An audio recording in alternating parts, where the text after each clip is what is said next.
নমস্কার বন্ধুরা, সবাইকে আমন্ত্রণ জানাচ্ছি নতুন একটি রেসিপি দেখার জন্য। এই ভীষণ গরমের থেকে একটুখানি তৃপ্তি পেতে আজকে আমি তোমাদের বানিয়ে দেখাবো ঠান্ডা ঠান্ডা নারকেলের আইসক্রিম। আর কোনো রকম ক্রিম ছাড়া এই নারকেলের আইসক্রিমটা আমি তোমাদের বানিয়ে দেখাবো। ভিডিও শুরুর আগে একটি ছোট্ট অনুরোধ, যদি ভিডিওটি তোমাদের ভালো লেগে থাকে তবে প্লিজ চ্যানেলটিকে সাবস্ক্রাইব করে দিও। এবার চলো শুরু করি আজকের নারকেল আইসক্রিমের ছোট্ট রেসিপি।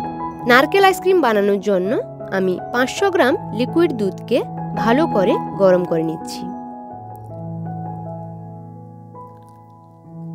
আর দুধটা যখন ফুটতে শুরু করবে তখন এতে মিষ্টির জন্য দিয়ে দিচ্ছি 1 কাপ চিনি। দুধটা কিছুটা ফুটিয়ে আমি চুলা থেকে নামিয়ে কিছুটা ঠান্ডা করে নিব। ঠান্ডা হওয়ার পরে দুধটাকে একটা পাত্রে ঢেলে দিচ্ছি। এবার আইসক্রিমটা বানানোর জন্য আমি একটি মাঝারি সাইজের নারকেলকে আগে থেকে কুড়িয়ে নিয়েছি। এখন দুধের সঙ্গে নারকেল কোড়াটাকে দিয়ে দিচ্ছি। আর আইসক্রিমের স্বাদ বাড়াতে আমি 1 বাটি চিনেবাদামকে হালকা গুঁড়ো করে নিয়েছি। এখন এটা দুধের সঙ্গে দিয়ে দিচ্ছি।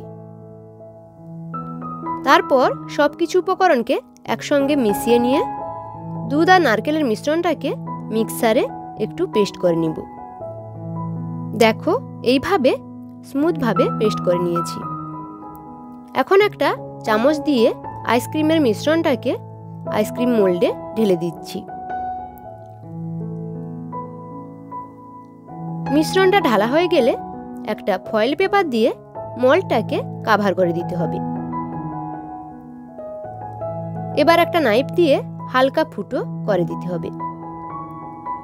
তারপর আইসক্রিমের কাঠিগুলোকে একে একে ঢুকিয়ে দিতে হবে।